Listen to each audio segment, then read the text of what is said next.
Ahora, iniciamos Conexión RSE, un espacio para acercar la responsabilidad social a los consumidores. Conexión RSE, con Tony Arias Gil. En AES, aceleramos la transición en la forma como el mundo usa la energía, asegurando que esto suceda de manera segura y sostenible para las personas en nuestro planeta.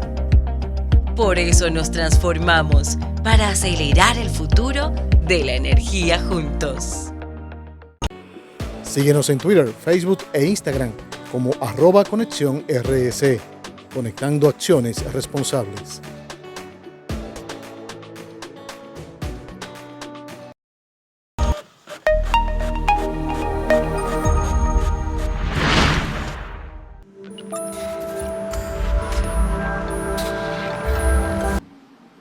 Una vez más nos unimos a Proconsumidor en este día tan importante para los consumidores del mundo, el Día Internacional de los Derechos del Consumidor. Este año la temática aborda la lucha contra la contaminación por plástico y la promoción del consumo sostenible. En esta ocasión se han sumado a esta tradición el Ministerio de Industria, Comercio y MIPYMES y la Asociación Nacional de Jóvenes Empresarios. Hoy no celebramos el consumo como tal, sino la visión del consumidor como centro de la política pública y de las iniciativas de protección del medio ambiente. En la Unión Europea y aquí en la República Dominicana, los derechos y protección del consumidor, la sostenibilidad, la emergencia climática global, en particular la situación del plástico, representan las principales preocupaciones de una población cada vez más consciente de cómo impactamos al medio ambiente. La Unión Europea está actualmente trabajando en una propuesta legislativa sobre el empoderamiento de los consumidores para la transición ecológica, con mejor información sobre la sostenibilidad de los productos y mejor protección contra ciertas prácticas, tales como el blanqueo ecológico y la obsolescencia temprana, así como una propuesta legislativa sobre la justificación de los fundamentos ecológicos de los métodos de cálculo de la huella ambiental. Al mismo tiempo, estamos trabajando con los operadores económicos para animarlos a formular compromisos voluntarios para adoptar medidas en apoyo del consumo sostenible, más allá de lo exigido por la ley, por el bien de toda la humanidad. Hoy tendremos la oportunidad de escuchar de primera mano sobre las iniciativas recientes desde la Unión Europea en Bruselas por parte de María Rincón Lievana, la cual lidera las acciones de fomento a la economía circular en la Dirección General de Medio Ambiente de la Comisión Europea. También sostendremos un diálogo entre las empresas, el Estado y los consumidores, en el que abordaremos los derechos, la obsolescencia y la demanda de consumidores sostenibles con expositores expertos y, por supuesto, con la participación de todos ustedes que nos acompañan en la transmisión. Bienvenidos y bienvenidas y gracias por estar aquí celebrando este importante día con nosotros. Sin duda, en lo que hoy me voy a centrar es en el plan de acción de por una economía circular que se incluye en el Pacto Verde Europeo como una iniciativa para movilizar la industria hacia una economía más limpia y más circular. El plan por una economía circular se adoptó en marzo del 2020, unos días antes de que se declarara por la Organización Mundial de la Salud la pandemia por el COVID.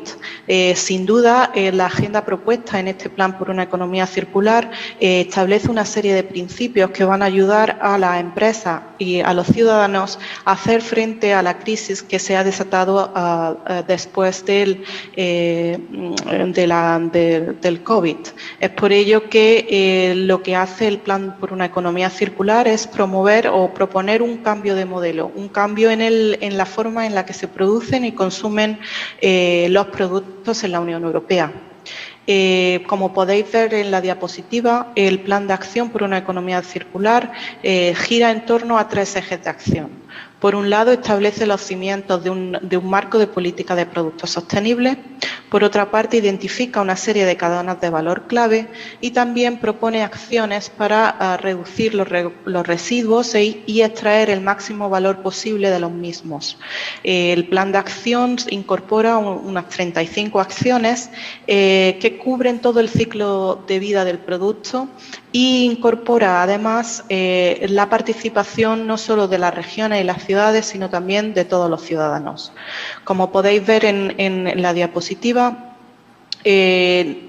el plan de acción tiene tres ejes primordiales, como bien he dicho, y también se identifican una serie de elementos que son clave para poder poner en marcha este nuevo plan de acción.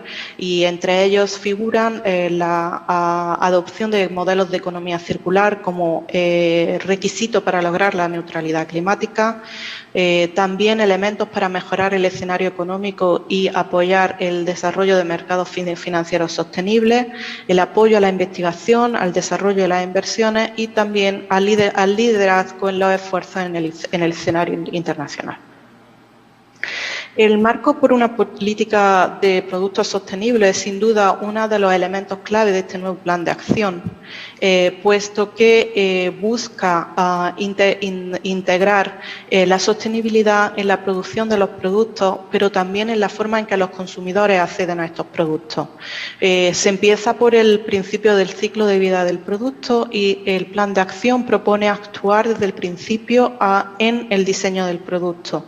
Es por ello que la Comisión y el Plan de Acción anuncia que la Comisión va a proponer una propuesta legislativa para el final del 2021 para establecer unos principios de sostenibilidad y también unos requisitos mínimos que deberán marcar el diseño de los productos que se establezcan en el mercado del agua. Esto se va a hacer sobre el ámbito de una directiva que ha tenido gran tradición y éxito en implementar dentro del mercado interior de la Unión Europea, que es la Directiva de Ecodiseño. Esta Directiva de Ecodiseño establece unos requisitos mínimos para incrementar la eficiencia energética de los productos. Con esta idea y siguiendo este ejemplo es que se va a intentar establecer estos requisitos mínimos de sostenibilidad para los productos, y algunos de estos ejemplos pueden ser diseño para asegurar la reparabilidad del producto, diseño para asegurar la durabilidad del producto, pero también otros requisitos para asegurar una reducida huella de carbono o para incorporar materiales ya reciclados. Como lo que propone la Comisión Europea es establecer esta legislación marco y irla desarrollando a través de la implementación en una serie de productos prioritarios. Esta serie de productos prioritarios se empezarán con los que se han identificado en el plan de acción que voy a presentar a continuación.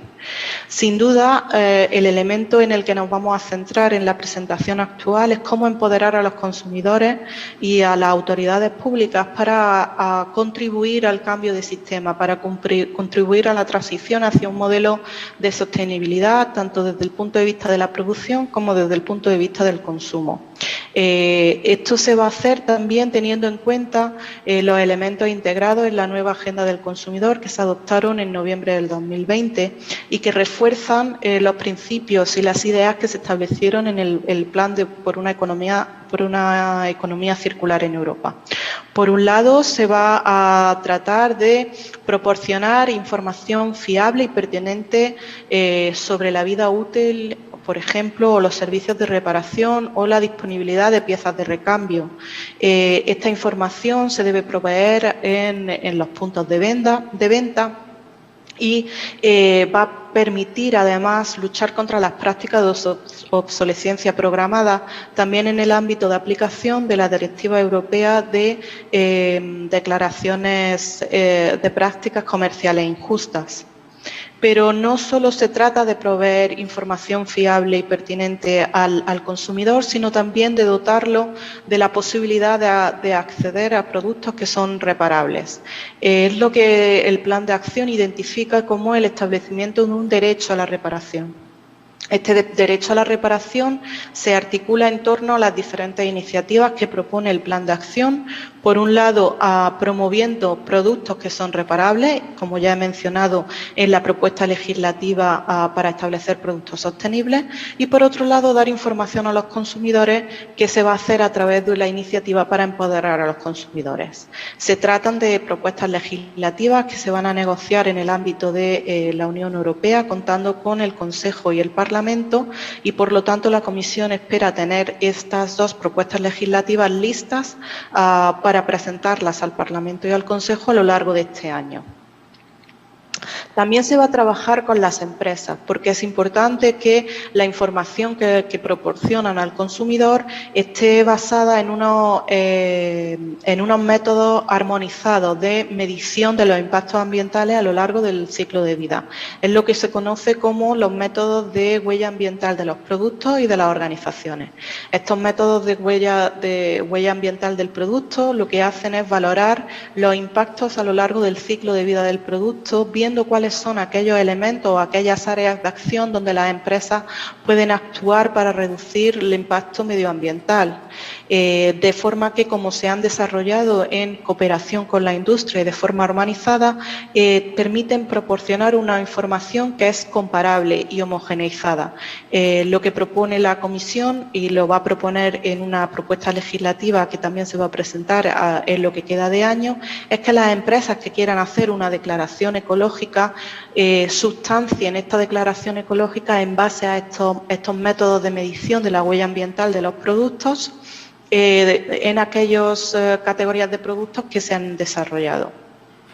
Pero no se trata tan solo de un marco legislativo, sino que hay una serie de elementos de carácter voluntario que también van a seguir siendo apoyados dentro del contexto de implementación del Plan de Acción por una Economía Circular. Por un lado, el apoyo a la etiqueta ecológica europea, que se otorga a aquellos productos de excelencia en medioambiental, es decir, aquellos que en el mercado cumplen con una serie de requisitos de reducido impacto medioambiental. La Comisión Europea desarrolla estos criterios y las empresas en toda la Unión Europea pueden aplicar para obtener esta etiqueta ecológica europea, de forma que puedan guiar a los consumidores hacia aquellos productos con un reducido impacto ambiental. No quisiera olvidar mencionar la labor de las autoridades públicas. En la Unión Europea se estima que la compra pública equivale a alrededor de un 14% del Producto Interior Bruto de la Unión Europea. El potencial de esta iniciativa está en lograr que ese 14% del Producto Interior Bruto se dirija hacia mercados y servicios sostenibles. Por un lado, porque van a reducir la huella ambiental de las autoridades públicas, pero por otro también porque las autoridades públicas van a apoyar la emergencia de mercados sostenibles a nivel regional, llegando más directamente a las empresas. Lo que propone el Plan de Acción por una Economía Circular es integrar estos criterios mínimos de contratación pública ecológica en legislación sectorial. Tenemos el caso muy reciente del nuevo marco regulatorio de las baterías en Europa, que incluye este tipo de criterios para facilitar que las autoridades públicas puedan accedan o contraten la adquisición de baterías con sostenibilidad a lo largo del ciclo de vida. Y hicimos una serie también de acciones para integrar a ANGE en espacios como este. Insertándonos en las mesas de diálogos, nos acercamos al PNUD, a EcoRed, hemos adoptado eventos como Ecotrends que vamos a hacer este año, en los cuales ponemos nuestro conocimiento, nuestro espacio, el poder de convocatoria que tiene ANGE y también de influencia en las políticas públicas para discutir mejores prácticas, tanto por el lado del empresariado en torno a la sostenibilidad, como en lo que nosotros queremos que sea importante en la formulación de políticas públicas hacia adelante alrededor de todo el tema de sostenibilidad. Específicamente, no voy a abundar mucho entre las posiciones que hemos tenido, hablamos mucho de la gestión de residuos sólidos, una parte muy importante de esa discusión es lo que nos ocupa en el día de hoy, que es la parte de educación y del plan de educación ambiental, porque es una tercera parte del problema, es el consumidor, sin duda. Y en ANGE estamos muy interesados en unirnos a la discusión de que se concluya la normativa en ese sentido, de que se pongan las sanciones, que se promueva la economía circular como una de las partes cruciales de las tendencias cruciales mundiales para poder atender el problema. También el tema de vertederos, que también nos ocupa en el marco de esta discusión. Eso es un tema muy importante, que realmente ya se atienda a los 350 vertederos que tenemos en la República Dominicana, que son a cielo abierto. Se ha hecho bastante, pero todavía el problema sigue latente. Esto es muy importante, dado la importancia del sector turístico como motor de nuestra economía, un tema que también tiene que ver mucho con el consumidor. Y el tema del agua, que no se ha mencionado en el día de hoy, y también esa parte tiene que ver mucho con la parte del consumidor, porque, de nuevo, necesitamos ahí corregir el tema de distribución, sanear la protección del agua en su fuente, ¿no? Y también hacer una gran labor de consumo del agua, de actualización, de awareness de consumo del agua. Por último, y es quizá lo más importante que yo quisiera traerles en el día de hoy, es el vínculo entre el tema de sostenibilidad y el tema de la recuperación. Esto que estamos conversando en este día no es en un vacío, lo estamos hablando en el medio al principio ya de la vacunación, que es, digamos, que el primer paso de la recuperación económica que nos encontramos. Entonces, en primer lugar, sabemos que la pobreza se va a aumentar sustancialmente, mundialmente, a partir de esta pandemia. La pobreza, esto se exacerba grandemente con la vulnerabilidad al cambio climático que existe. La República Dominicana está particularmente vulnerable por nuestra localización geográfica, nuestra vulnerabilidad a los desastres naturales. De modo que es un llamado que tenemos, y lo tenemos desde ANGE, de que primero que nada, consideremos en las reformas estructurales ahora que estamos adentrándonos y en la formulación de la solución de la recuperación, toda la parte de sostenibilidad, la parte de resiliencia medioambiental a largo plazo, que va a ser muy importante, todo el uso de energías renovables, los instrumentos de financiamiento y demás herramientas para poder mitigar el cambio climático, lo cual va a ir de la mano con la recuperación y con el poder nosotros de crecer económicamente. También, eso es ya en las reformas a largo plazo, a partir de la pandemia. También, y lo dejo ahí como algo a considerar también, ahora en la formulación de las reformas a corto plazo, también pueden incluir un aspecto de sostenibilidad importante, de todo lo que es green up the stimulus, que estamos haciendo. Ahora mismo están haciendo importantes políticas de estímulo monetario, de estímulo fiscal, que podemos aprovechar e incluir ahí la visión de sostenibilidad. Es un momento de oro de poder hacerlo, y se hace de una forma creativa, y aún en el plano voluntario, y eso que venimos conversando.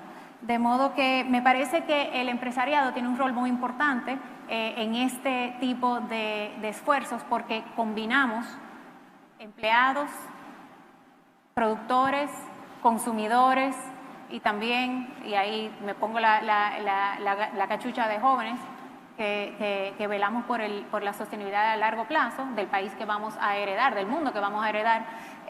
O sea que tenemos un rol importante de tener este tipo de discusión. Agradezco mucho la oportunidad de poder traer aquí estas ideas para promover que este momento lo aprovechemos en ese sentido. Hablamos de consumidores saludables, sostenibles y seguros. Realmente son tres conceptos interesantísimos. El consumo es saludable cuando la primera acción del ser humano es alimentarse para poder existir, para poder ser.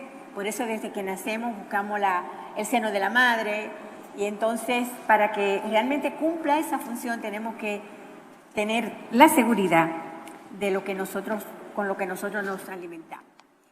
El consumo sostenible viene porque peligra en el mundo todo lo que hemos disfrutado. O sea, estamos sumamente amenazados. Quizás, como Donald Trump, el cambio climático es una cosa que viene, eso no nos va a afectar ahora. El cambio climático está. El cambio climático lo tenemos encima. El comportamiento de las lluvias, en esta época del año en República Dominicana siempre era sequía. La cuaresma, yo recuerdo que mi papá decía, la cuaresma hembra cuando hay agua y cuando la sequía. Entonces estamos realmente lloviendo o inundaciones todos estos días. El tema del plástico, el tema que nos atañe hoy y todos los consumidores del mundo lo han asumido, déjame echar un chin para atrás, lo han asumido a partir de que debemos gestar un consumo responsable para un planeta sostenible. La sostenibilidad tiene que ver mucho con el futuro. ¿Qué le vamos a dejar a las futuras generaciones? ¿Qué le vamos a dejar a nuestros nietos, a nuestros hijos? Todo. La sostenibilidad implica que nosotros tenemos que hacer el esfuerzo para que los que vengan puedan disfrutar de lo que disfrutamos hoy. De agua, de un planeta limpio, de calles buenas, de que la gente aquí sepa manejar el tema de la basura. El uso del plástico es uno de los desafíos que tenemos. Por ejemplo, tenemos entendido que para el 2050 habrá más plástico que peces en el mar. Y eso significa que vamos a sufrir hambruna, porque hay una simbiosis entre la tierra y el mar. Lo que tú haces aquí repercute allá y lo que tú haces allá repercute aquí. Entonces no va a haber comida si no tenemos conciencia de lo que está pasando. Yo quiero ver estos números. Yo saqué unos números para que nos hagan pensar. El 20% de la población consume el 80% de los recursos que produce el planeta. El 1% de los ricos del mundo acumulan el 82% de la riqueza global. 5.5 millones de toneladas métricas de plástico reposan en los océanos. Cada segundo se vierten en los océanos 200 kilos de plástico, cada segundo. Se estima que 14 millones de toneladas de microplástico se encuentran en los océanos. A propósito de seguridad alimentaria, de que no nos hagan daño los alimentos, hay microplásticos que lo ingieren los peces, llegan a nuestras mesas, a nuestro plato, llegan a nuestro organismo y no sabemos la incertidumbre, no sabemos lo que va a pasar en nosotros. Ojo, hay sospecha de que la cantidad de autismo que hay hoy día, la cantidad de niños que hablan tarde, la cantidad de niños que requieren atención especial, distracción, no tiene que ver necesariamente con la televisión, tiene que ver con lo que comen. O sea, hay sospecha de eso, hay australianos que están investigando esto conjuntamente. Voy a quitarlo de la vacuna, porque ellos plantean también lo de la vacuna. 215 mil millones de residuos solo de aparatos electrónicos procedentes de Estados Unidos y de la Unión Europea terminan en Ghana y en Nigeria. Es bueno resaltar que la exportación de los residuos es ilegal en Europa, pero la Agencia de Protección Ambiental de Estados Unidos lo clasifica como reciclaje legítimo. Según las Naciones Unidas, generamos 50 millones de toneladas de residuos electrónicos cada año que acaban en vertederos de países desarrollados. Se denomina el octavo continente, se denomina el octavo continente a la isla de plástico más grande que hay. En todos los océanos hay isla de plástico, pero la más grande es la que está entre California y Hawái. Esa isla, según los cálculos, tiene 3 veces el tamaño de Francia. Se denomina el octavo continente. La República Dominicana ocupa el lugar número 10 de los países en riesgo por el cambio climático. La crecida de los mares se tragará la isla. Y eso no lo digo yo, eso lo dijo Al Gore hace como algunos 15 años cuando hizo su documental. La isla parece bastante socavada. Estos números ilustran que esta intervención la ponemos porque nos guían hacia una solución. O sea, nosotros debemos buscar la forma de una solución a esta problemática. Bueno, ya nosotros vimos lo que hicieron hicieron algunos países. Wow, ¿dónde me pongo? Sí, bueno, en términos, sí. En términos de los derechos del consumidor, hace 59 años, que un día como hoy fueron enunciados por el presidente Kennedy. En el año 83, las Naciones Unidas lo asumen, emiten las directrices en el 85 y hacen un esquema de lo que serían las leyes de protección al consumidor para todo el mundo. Nosotros la asumimos. Fuimos de los últimos países que legisló para la protección de los derechos del consumidor, que son derechos humanos de tercera generación, son derechos, están dentro del renglón de los colectivos y difusos planteado en la Constitución de la República, o sea que en el plano legal tenemos bastante cobertura en ese sentido.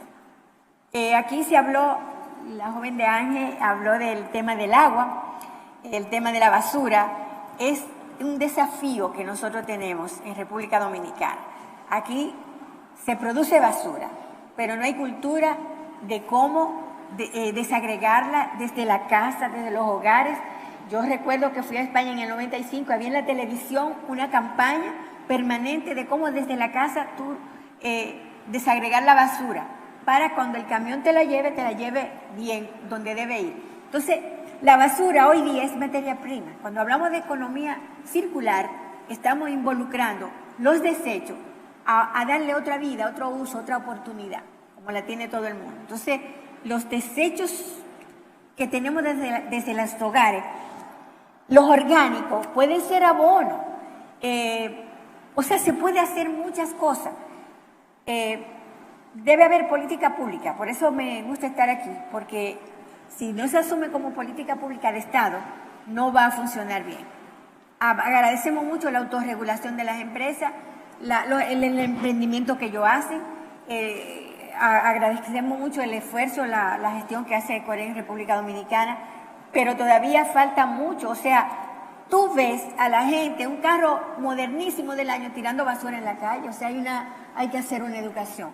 El recurso agua es un recurso que las Naciones Unidas lo definió en el 2010 como derecho humano.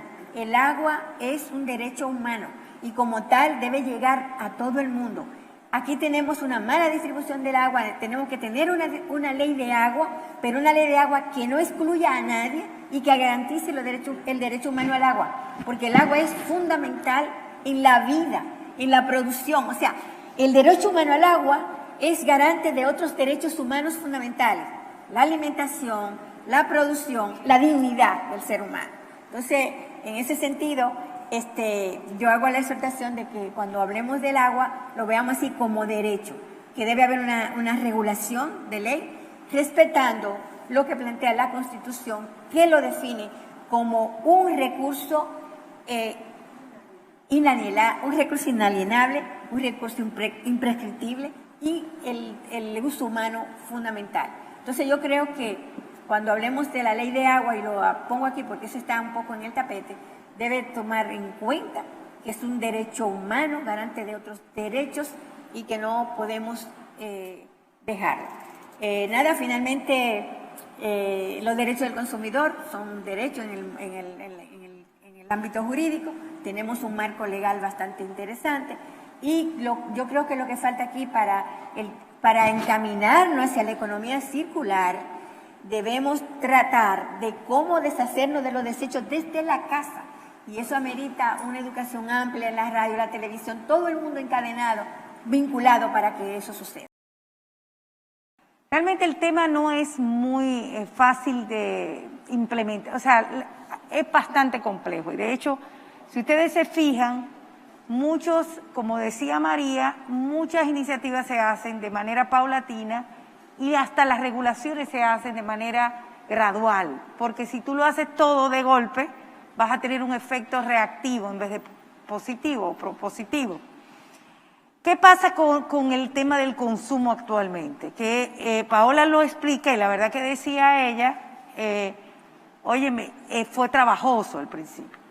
¿Por qué? Porque nosotros tenemos un producción masiva de productos, de bienes a nivel mundial, masiva, y consumo masivo, ¿verdad? Ese consumo masivo que antes se daba en tu pueblo, en tu comunidad, con la gente que te daba, te hacía una artesanía, que te hacía una comida casera, ya no se da porque el mundo va muy rápido, el trabajo es mucho más agitado, toda la dinámica del mundo social se da en un mundo de competencia, ¿verdad? Competencia para que el consumidor pueda consumir, valga la redundancia, productos más económicos, más asequibles en precio. Para eso tú tienes que buscar los precios más económicos y el plástico ha venido a jugar un rol no solamente de higiene, que es muy importante, porque también es el tema de higiene, sino de que tú es un producto que solamente se utiliza, no tienes que lavarlo, no tienes ese temor de que se va a maltratar para el empaque y la gente, y fíjense que como en la salud, el empaque ha producido unos impactos en la salud bastante beneficiosos, pero en el medio ambiente no. Entonces, ¿qué pasa? Se da que tú tienes un problema logístico.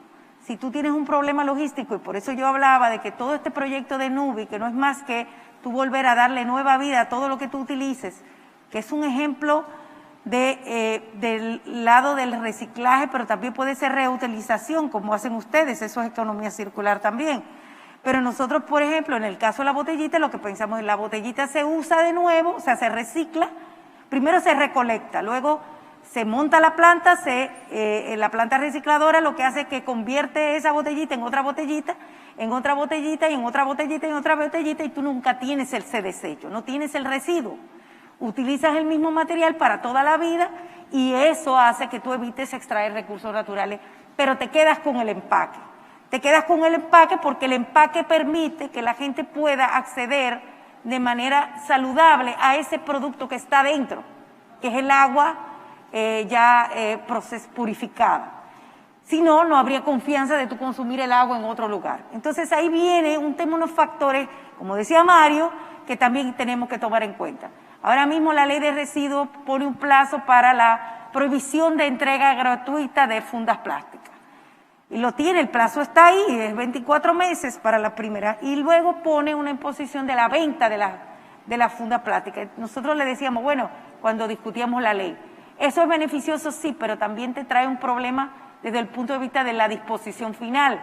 Porque esa fundita que les regalan ahora mismo en los colmados a la persona que no tiene poder adquisitivo es la que usan para retirar los desechos.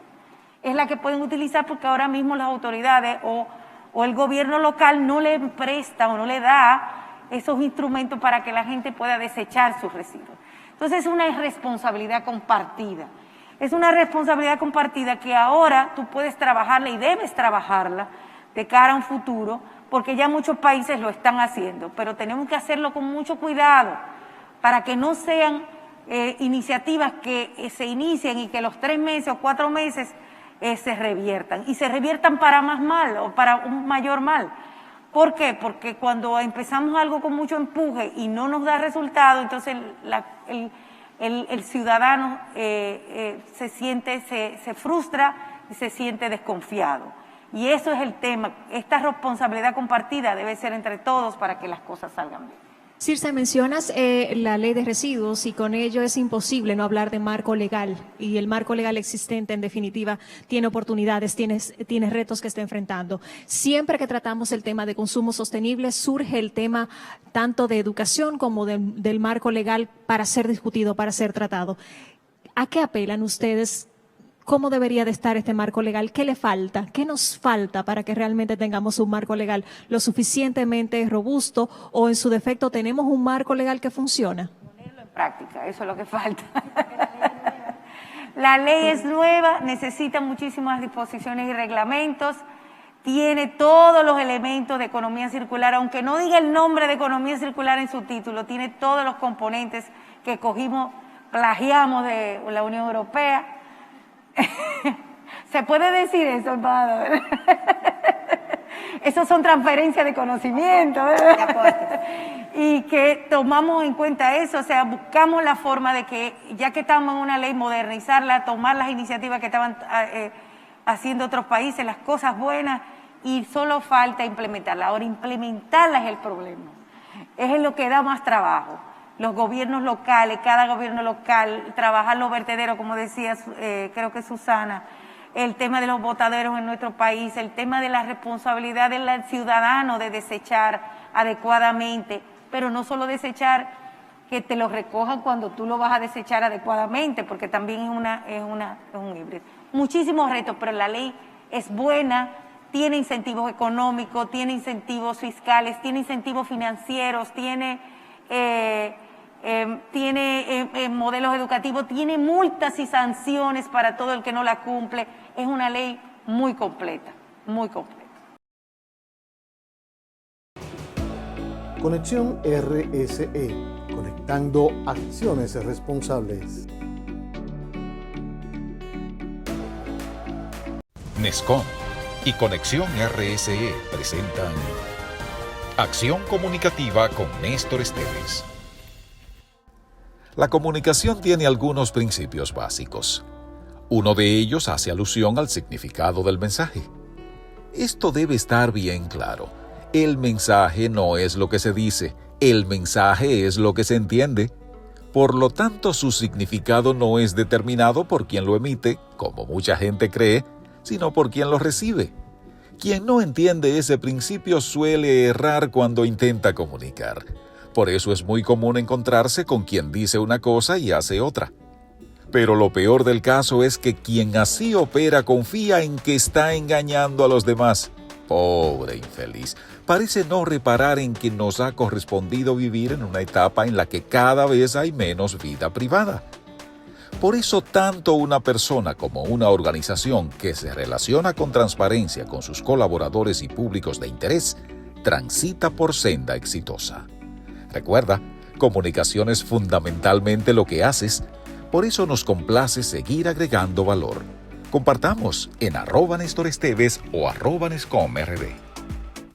Acción Comunicativa con Néstor Esteves.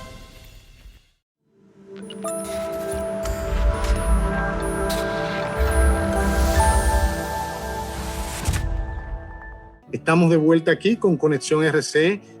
Tenemos a Elizabeth Mena y a Jonathan Ruiz. Elizabeth Mena es vicepresidenta de Asuntos Gubernamentales de esa minera Cormidón, y Jonathan Ruiz es gerente de operaciones y líder en sostenibilidad. Buenas noches de nuevo, Elizabeth y Jonathan, que estuvieron con nosotros hace 2 meses, y estamos muy agradecidos de que vuelvan a estar con nosotros hoy para hablar de cosas buenas y de un caso de éxito como el de ustedes, aunque sea en términos generales, pero bueno, son muy bienvenidos de nuevo aquí. Gracias por la invitación y esperamos que esta no sea la segunda, sino tal vez la segunda de muchas, porque Cormidón siempre vivimos innovando y siempre estamos tratando de hacer las cosas lo mejor posible. Sí, ya veo. Entonces, de verdad, les felicito porque el hecho de ustedes van a anunciar la semana próxima, van a explicar cómo lo hicieron, el integrarse al Climate Neutral Now, de la Convención del Cambio Climático de las Naciones Unidas. Esta es una iniciativa de carbono neutral. Entonces, nos gustaría que en términos generales nos puedan hablar un poco de cuánto tiempo estuvieron invirtiendo para hacer este paso y qué significa también para Cormidón y para el país el que ustedes hayan ingresado a esta iniciativa. Bueno, en primer lugar, y luego le voy a pasar la palabra a Jonathan, porque tú sabes que él es el ídolo y mi gurú en materia de sostenibilidad.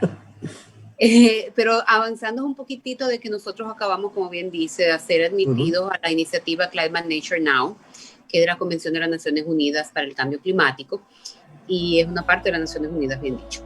Esto es un logro sumamente importante, no solamente para Cormidón, porque somos la primera empresa en el mundo de materia minera en entrar a la iniciativa, sino también que somos la primera empresa en la República Dominicana.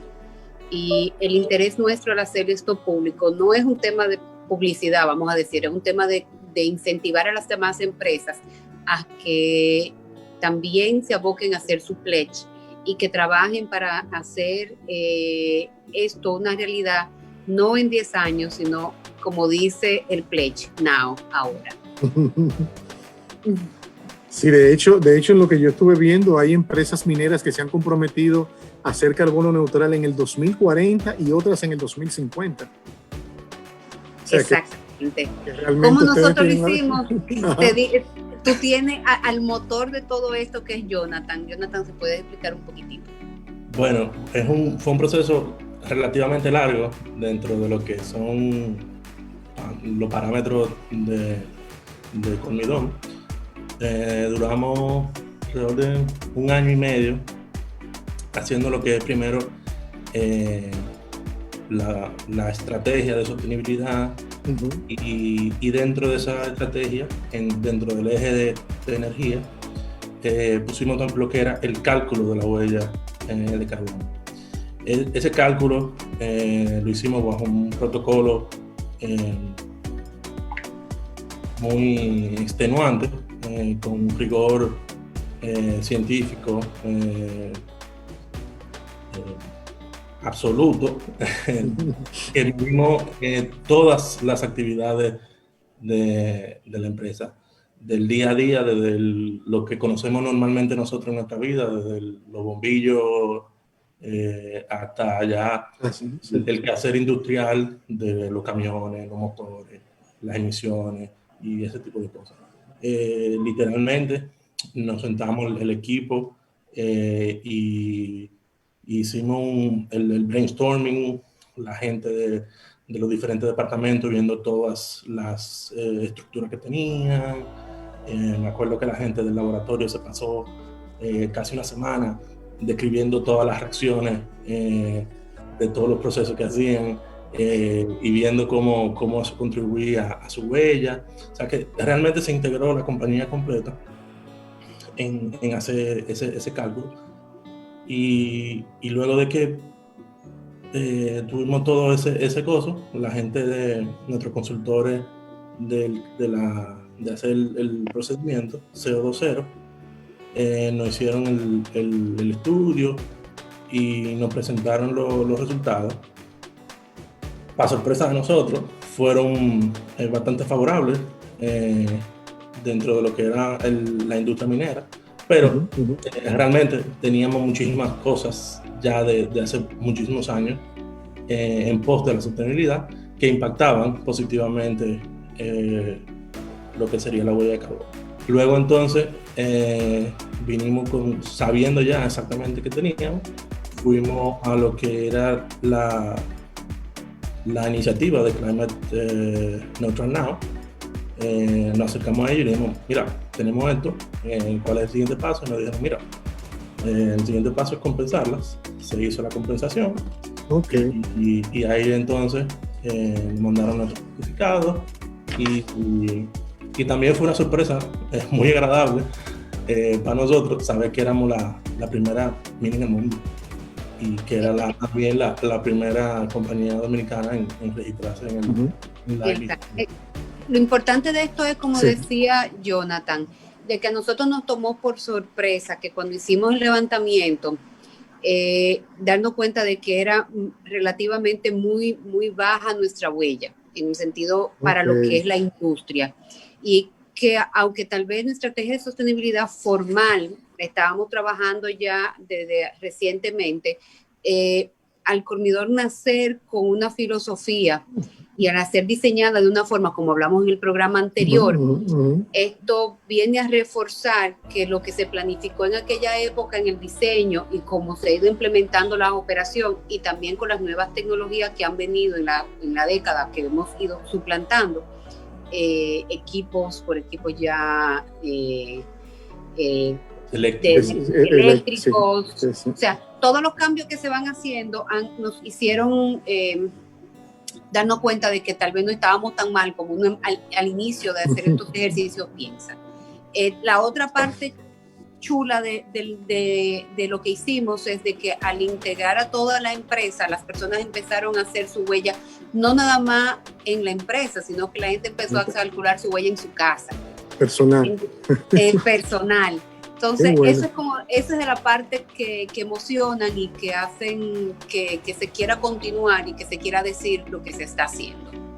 Porque ya se está tomando conciencia, ya nuestros empleados están tomando una conciencia que extrapola a tal vez lo que es obligado en su trabajo, ya lo están llevando a sus casas. Sí, Jonathan.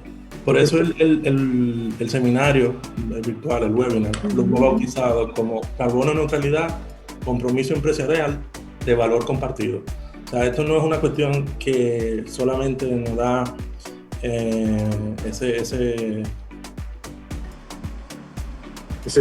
no reputacional, sino que verdaderamente tú tienes resultados palpables de lo que es la sostenibilidad.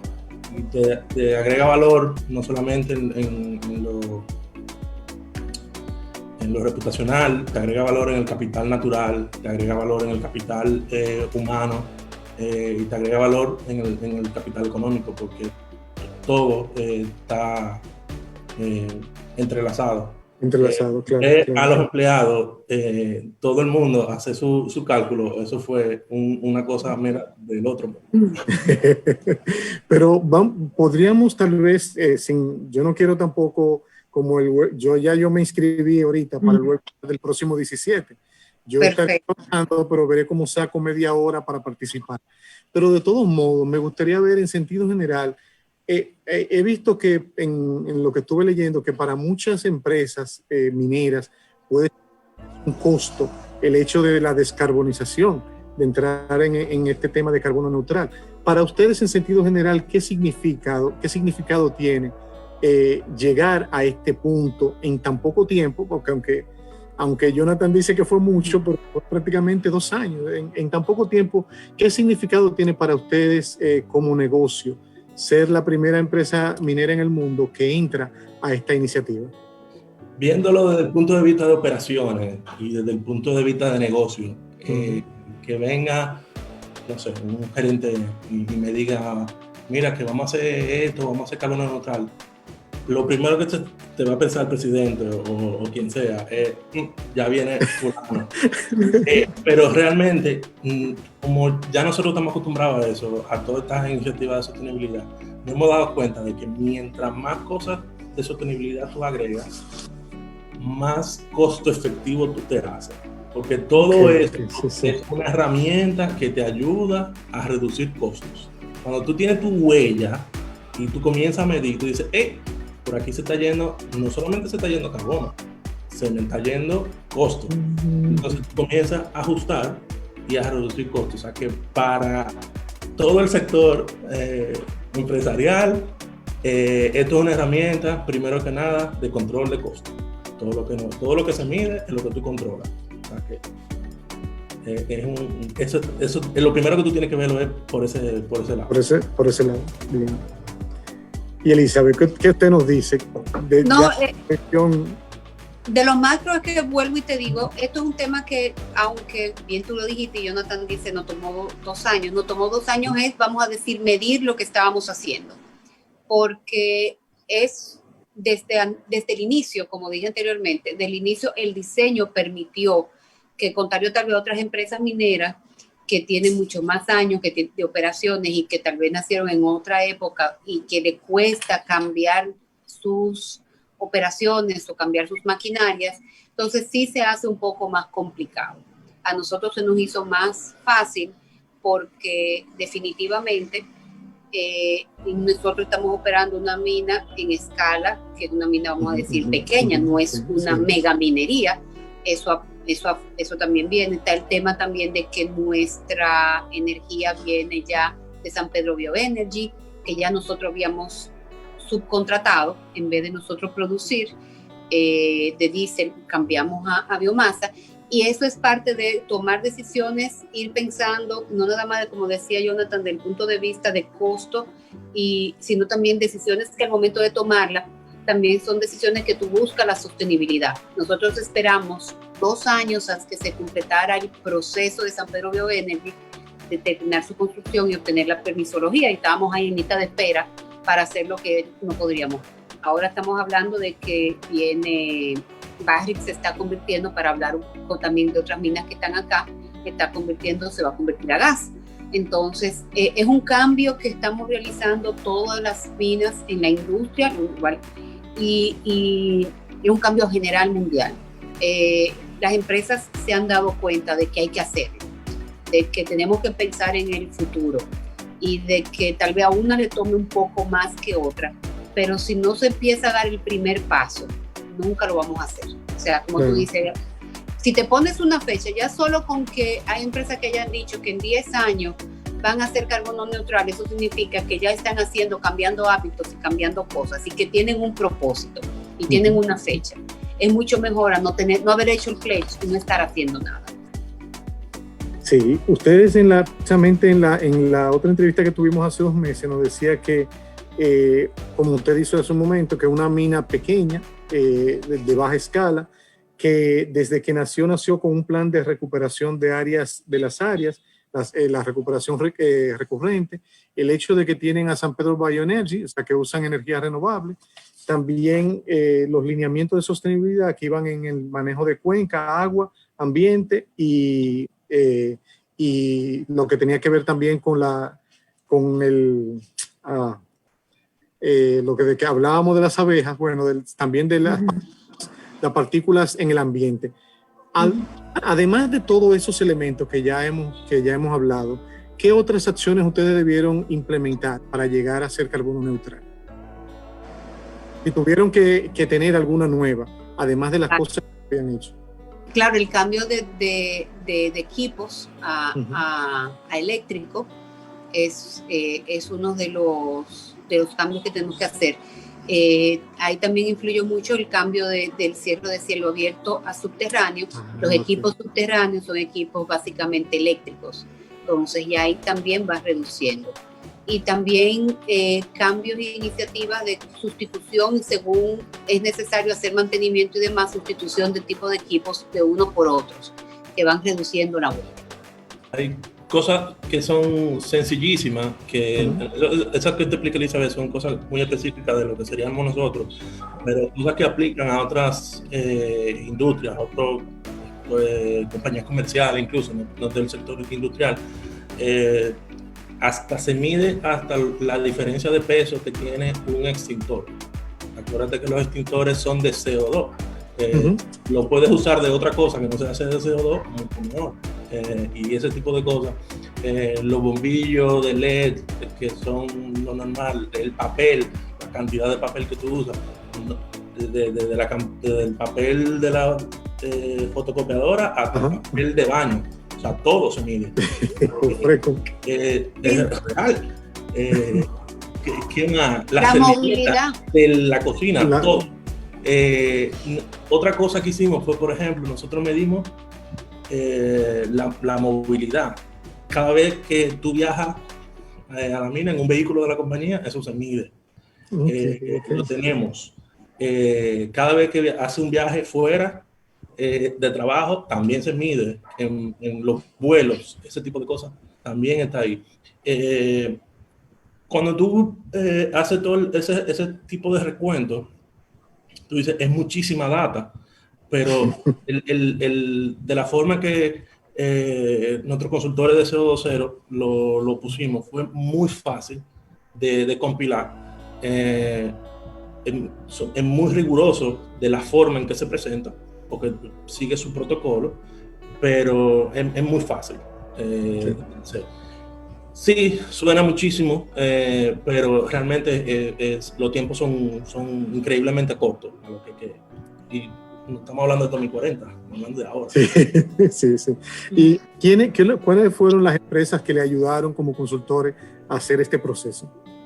Bueno, CO2 Cero, la empresa que nos hizo el cálculo per se, Greenergy Dominicana, por supuesto, con no solamente el acompañamiento con eso, sino con la creación de lo que sería la parte de unir esto con la estrategia de sostenibilidad, y obviamente el Climate Neutral Now. La iniciativa de las Naciones Unidas. Por supuesto. Sí. Todos ellos van a estar presentes en el webinar. O sea, que el objetivo de escucharlo a ellos, de cómo esto se puede expandir y que seamos nosotros los multiplicadores de estas acciones. Qué bueno, qué bueno. Y en sentido general, ¿cuáles fueron qué tipo de compensación ustedes hicieron? O me imagino que dijeron, bueno, con lo que ya ustedes han hecho, esto sirve de compensación, supongo. Pero me gustaría un poco ver que las personas que nos están viendo, nos están escuchando, puedan entender un poquito. Siguiendo la misma línea de lo que seríamos nosotros, se invirtió en un proyecto de biomasa, de desarrollo de energía con biomasa. Sí, eso fue otro. Los detalles en el. Sí, esa es otra parte muy interesante de cómo compensar, y es que hay muchas ofertas y también es ver dónde tú lo haces, dónde al hacerlo, dónde tú aportas más y cuál es el futuro que tú estás también sembrando al hacer ese aporte para la compensación. O sea, eso también tiene todo un estudio que va dependiendo de cada una de las empresas o de las personas, porque tú puedes compensar tu huella también personalmente, dónde tú encuentras que puedes también sembrar tu granito de arena para mejorar el futuro del mundo. En el caso de ustedes tienen un vivero para diversas plantaciones, cacao, mango, y según nos dijeron la otra vez, también tenían otro vivero para café, para reforestar la Loma al Blanco. ¿Ese tipo de iniciativas también influyó para que se incluyera como parte de la compensación? Todavía no, es el próximo paso. Qué lástima. Pero sí, es el próximo paso. Si hacemos eso, entonces eso sería ya el cálculo de la absorción de carbono. Ahora mismo somos carbono neutral, el objetivo es ese carbono positivo. Pero ya que hablamos un poquitito de la compensación, también parte de lo que nosotros queremos lograr con el seminario es hacer un llamado, porque aquí hay muchos proyectos bellísimos que necesitan financiamiento, que bien pudieran inscribirse y que las empresas dominicanas, al momento de que quieran hacer su compensación, pudieran invertirlo directamente en el mismo país. Entonces, es también abrir un poquitito los ojos a aquellos proyectos hermosísimos que tenemos acá para que llenen su requisito, se inscriban y que llegue dinero, se financien de todas partes. Claro. Qué bueno, pues nada, entonces me gustaría que pudiéramos cerrar con un poco yo sé que ustedes lo van a dejar esto para el seminario, pero un poco, ¿cuál es lo que han aprendido, la lección que tienen en sentido general de a pesar de ser una mina que desde sus inicios empezó, como ustedes decían, trabajando con el tema ambiental, pero cómo lograr esta otra parte les ha servido para ser una mejor empresa y seguir aportando a la sostenibilidad desde el trabajo que hacen allá en Maimón? Se lo dejo a Jonathan. A mí, el tema del webinar, el valor compartido.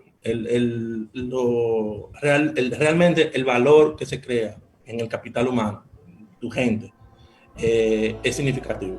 Eso es lo principal para mí, porque no podemos esperar al 2030. Esto tiene que ser ahora. Obviamente, el capital económico tiene su aporte, porque la herramienta de control que tú tienes es poderosísima. Y por supuesto, el valor que tú agregas al capital natural es invaluable, porque tú estás salvando el mundo. O sea, sí. Ahora. Y de mi parte, yo agregándole un poquitito a lo que dice Jonathan, no nada más del capital humano, desde el punto de vista de la gerencia, es desmitificar esta idea de que la sostenibilidad es cara, de que el cambio es costoso. Tal vez a nosotros nos fue un poco más fácil, pero si hacemos una planificación y vemos al final, como te das cuenta de que no es costoso, es al contrario, es una inversión. Uh-huh. Y eso es algo de que también tenemos que transmitir y de hacer de que más empresas y más gerentes, las personas que toman la decisión gerencial de costos y demás, se enrolen en esto y lo entiendan. Perfecto, pues muchísimas gracias, de verdad. Muy interesante lo que hemos hablado hoy y qué bueno que hayan avanzado ustedes con este paso y qué bueno ser la primera empresa minera del mundo en ser carbono neutral. Les felicitamos de verdad, muchas gracias Elizabeth y Jonathan por nuevamente haber participado en este programa, y les reiteramos que, como dijo Elizabeth al principio, ojalá que esta no sea la segunda, sino la segunda constante. Así que gracias. Nada, muchísimas gracias. Sí. Síguenos en Twitter, Facebook e Instagram como @ConexiónRSE, conectando acciones responsables.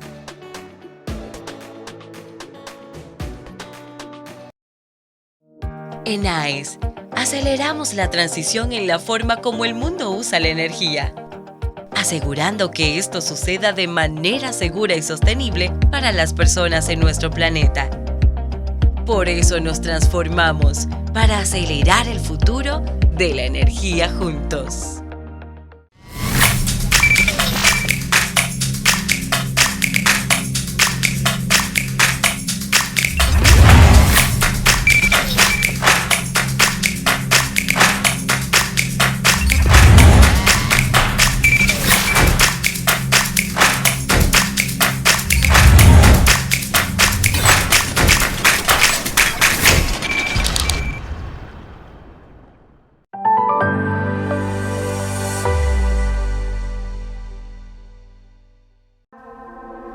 Estefanía Yapor presenta Construyendo un voluntariado corporativo estratégico.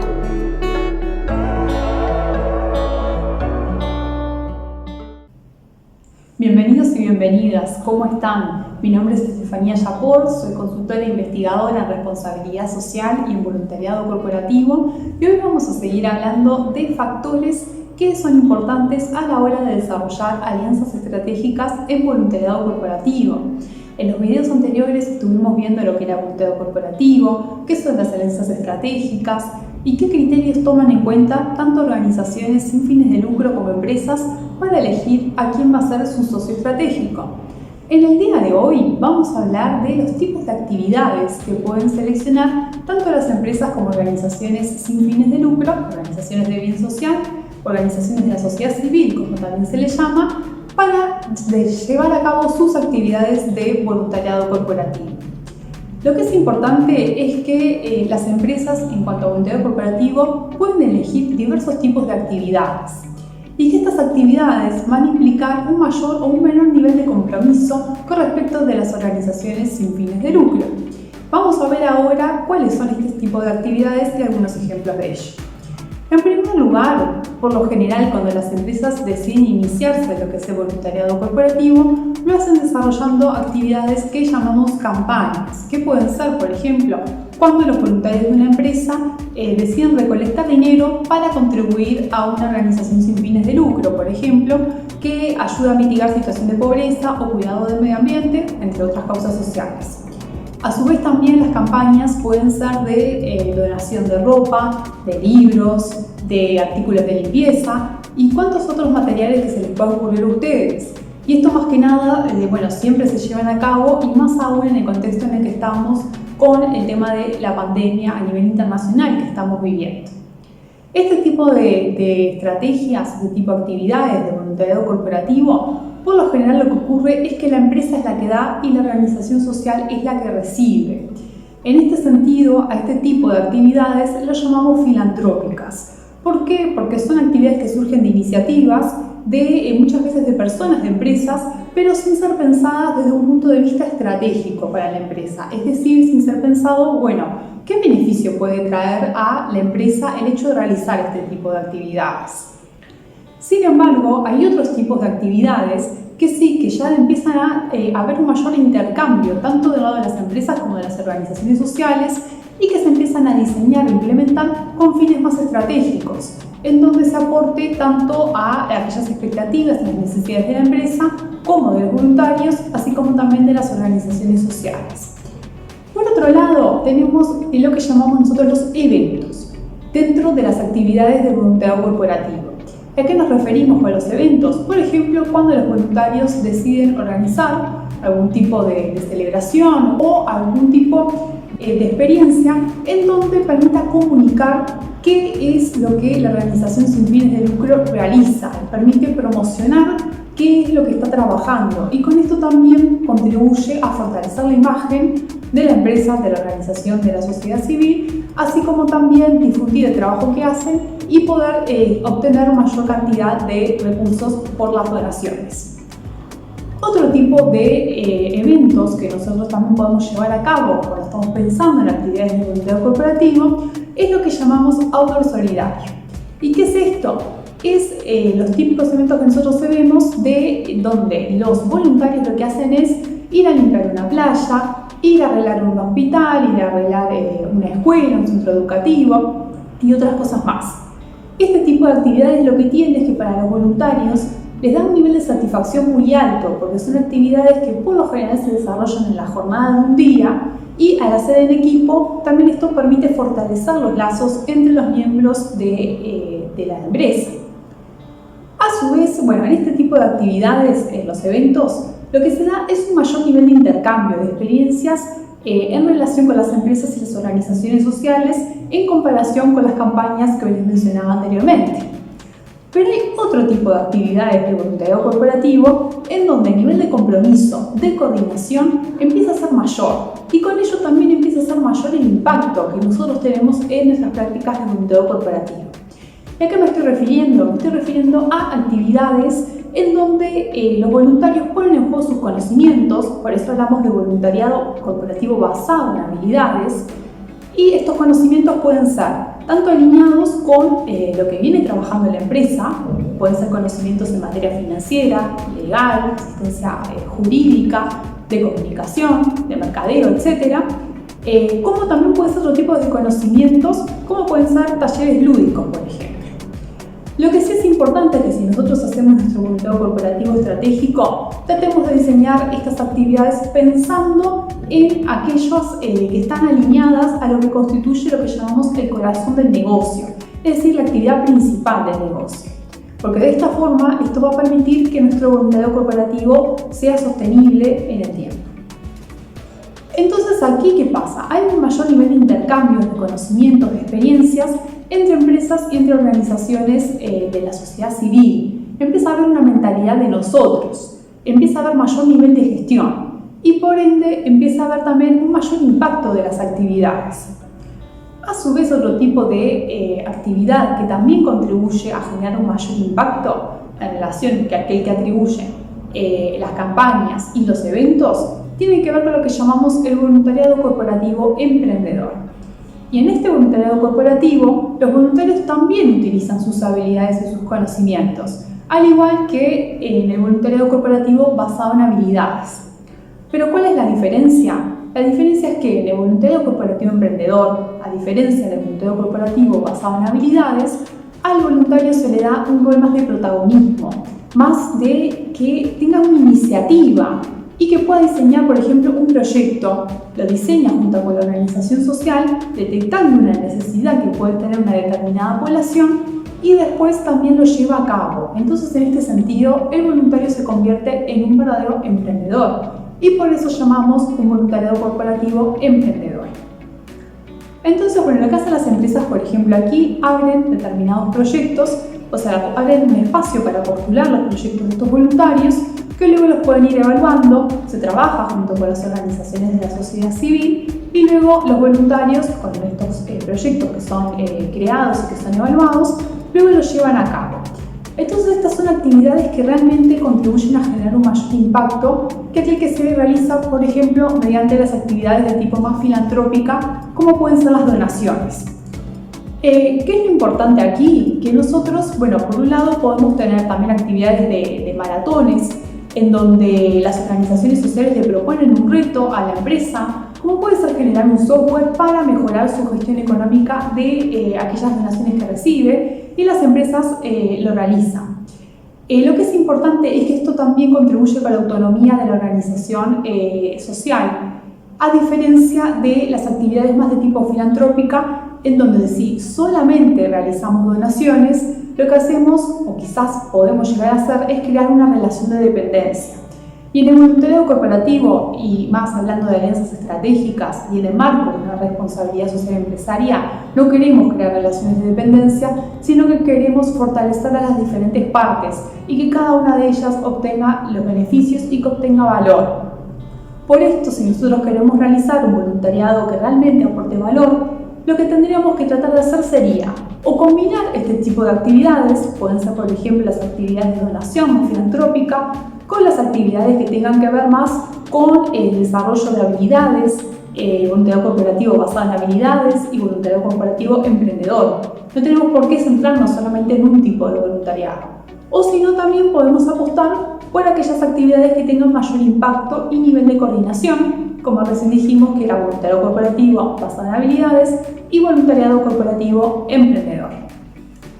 De esta forma también nosotros, al seleccionar el tipo de actividades que queremos llevar a cabo, al realizar voluntariado corporativo, también es un factor importante para que las alianzas sean verdaderamente estratégicas y para poder generar un voluntariado que aporte mayor impacto a todas las partes. Bueno, muchas gracias por acompañarnos. Nos vemos en el próximo video, donde vamos a seguir hablando de otros factores para hacer nuestro voluntariado corporativo estratégico y potenciar nuestras alianzas estratégicas. Muchas gracias.